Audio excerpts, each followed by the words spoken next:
selamat sore semuanya. Sore. Pada kesempatan sore ini kita akan melaksanakan training dasar perilaku organisasi. Sebelum memasuki materi, kita akan melakukan pretest terlebih dahulu untuk memahami pemahaman awal peserta.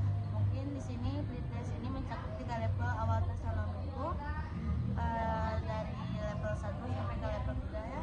Setelah pretest selesai, saya akan menyampaikan materi inti perilaku organisasi. Lalu kita akan melanjutkan ke proses pada level ke-4 dan sampai ke-6. Baik, kita mulai dari pretest ya. Saya ingin mengetahui apa yang dimaksud dengan perilaku organisasi.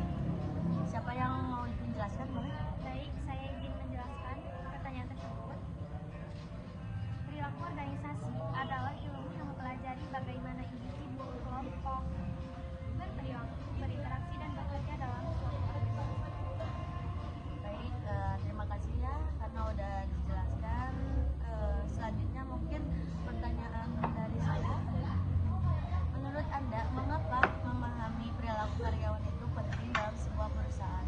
Boleh siapa yang ingin menjelaskan? Baik, di sini saya akan menjelaskan yang dimana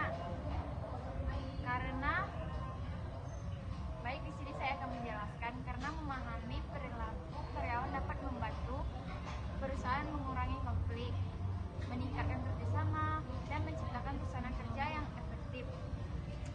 Baik, jawaban yang sangat relevan ya. Mungkin pretest terakhir saya ingin mengetahui, berikan satu contoh penerapan perilaku organisasi dalam aktivitas kerja sehari-hari. Mungkin siapa yang ingin menjelaskan?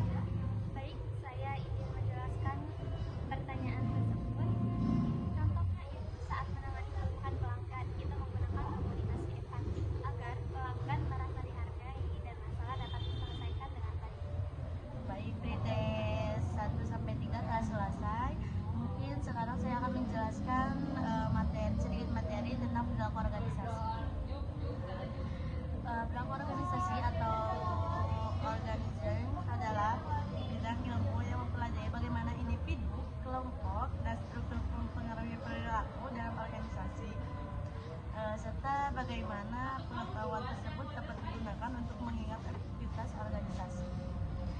Dan mungkin di sini juga perilaku individu membahas aspek psikologis seperti kepribadian, organisasi, sikap, motivasi, atau emosi.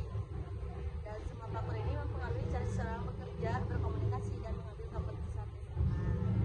Dan selanjutnya mungkin ada perilaku kelompok, mencakup interaksi antar anggota, pola komunikasi kepemimpinan, kerjasama tim, manajemen konflik yang solid akan meningkatkan efektivitas tim. Mungkin segitu. Dan yang terakhir mungkin saya akan jelaskan tentang struktur organisasi, yaitu meliputi budaya kerja, terus aturan kerja, pembagian tugas, serta hierarki dan kewenangannya. Dan struktur ini juga menentukan bagaimana pekerjaan dijalankan dan bagaimana karyawan saling berinteraksi. Mungkin gitu ya tujuan memahami perilaku organisasi ini. Juga ada beberapa tujuan. Yang pertama, meningkatkan produktivitas kerja. Terus kedua, ada menciptakan hubungan kerja yang harmonis. Terus ketiga, dapat mengurangi konflik internal. Dan keempat, meningkatkan kesejahteraan. Dan yang kelima, menghasilkan lingkungan kerja yang efektif dan profesional. Demikian penjelasan materi yang bisa saya sampaikan. Mungkin lanjut aja ke proses yang saya berikan dari level ke-4 sampai ke level 6. Saya ingin bertanya, sebutkan faktor penyebab timbulnya konflik dalam tim dan bagaimana cara menganalisis konflik tersebut. Siapa yang ingin menjawab, boleh? Baik, di sini saya akan menjawab yang dimana konflik dapat disebabkan oleh perbedaan pendapat, pembagian tugas yang tidak merata, dan komunikasi yang kurang efektif. Dan juga cara analisisnya adalah dengan mencari akar masalah, memahami sudut pandang masing-masing anggota, kemudian membentukkan faktor utama penyebab konfliknya. Baik, jawaban yang sangat jelas ya. Mungkin selanjutnya saya ingin bertanya mengenai level kelima, yaitu mengevaluasi. Apakah pemberian reward selalu meningkatkan motivasi kerja? Berikan evaluasi Anda sendiri. Mungkin siapa yang ingin menjawab, boleh saya persilakan. Baik, saya ingin menjawab pertanyaan tersebut. Tidak selalu, walaupun reward dapat meningkatkan motivasi. Faktor lain seperti lingkungan kerja, kemungkinan dan kesempatan berkembang juga reward harus diimbangi dengan motivasi. Baik, pertanyaannya sangat relevan ya. Mungkin di sini ada satu lagi pertanyaan dari saya, yaitu di level 6, yaitu menciptakan.